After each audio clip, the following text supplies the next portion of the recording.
welcome to Rough Cut Film Review. As it's that time of year again, this is a review of Black Christmas. So firstly, this is the 1974 Canadian film, and I'm totally ignoring the 2006 remake, not seen it, I don't want to know anything about it. This is the 1974 Canadian film. So this is one of the very first slasher films to be made, and despite the fact that it was one of the first, it's actually a lot more sophisticated than a lot of the slashers that have come since. This is one of the first films to be directed by Bob Clark, who's had a very odd career. He went on to make Porky's, A Christmas Story and Super Babies. So his career has been eclectic, if you're being kind, and schizophrenic, if you're not being kind. Cast-wise, Black Christmas, the generally young cast have gone on to do bigger things. So, for example, Keir Dullea was in the 2001 A Space Odyssey as one of the main guys. Margot Kidder was Lois Lane in the original Superman movies alongside Christopher Reeve. And John Saxon is the sort of cliched cop. He's in this. He's a cop in loads of things. So he was a cop in A Nightmare on Elm Street. He was one of the parents. He's in From Dusk to Dawn. He's in Enter the Dragon. And he's been in loads of other things. He's had a very busy, very long career. Plot-wise, we're at a sorority house in a university town in Canada. It's a sort of sleepy place. Very quickly, I got the sense that this was going to turn into a bit of a bloodbath. But spoiler alert, it's actually a much better film than that. The sorority house is sort of an old, rickety, sort of cozy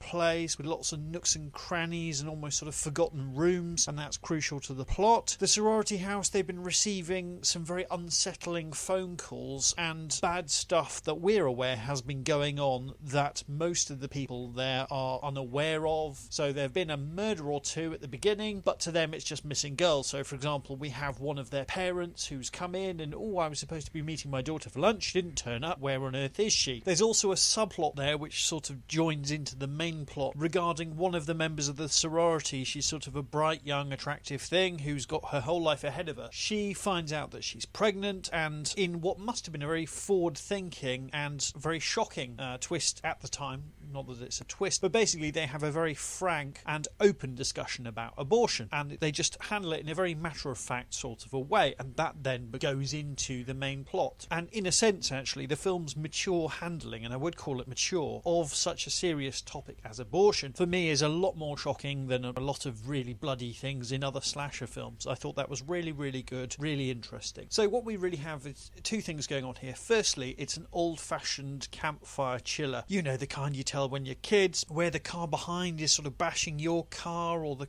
car the woman's in, but it's not actually trying to get her, it's trying to warn her that there's an axe murderer sitting in the back seat behind her. It's really solid, it's well made, it's intelligent, and it's got sort of intelligent horror sensibilities, I'd say. It's got restraint, and spoiler alert, there's some really good twists along the way. The police and the sorority members feel that the investigation for what's going on is very much in hand, and, you know, there's some twists relating to that which are really effective. The film uses some shots from the killer's perspective, as we saw in the sort of classic slasher heyday, but here they're used really, really well. The director's in no rush to relay the story, but at the same time he keeps a firm grip on things, so things keep moving forward. The proceedings don't sort of slow down at all. The tension's very effectively built up, but at the same time the film doesn't overstay its welcome. So in summary, in terms of production values, the film's showing its age. Some of the acting is a little bit hammy, but then again, having said that, some of it's really good. Keep an eye out for, I think it's Marianne Waldman's performance as I think she played the housekeeper. The housekeeper character is really good, really well played. Ultimately, the film retains its ability to surprise and unsettle, and it's a really good horror film to watch over the festive period. So, wishing you all a very Black Christmas.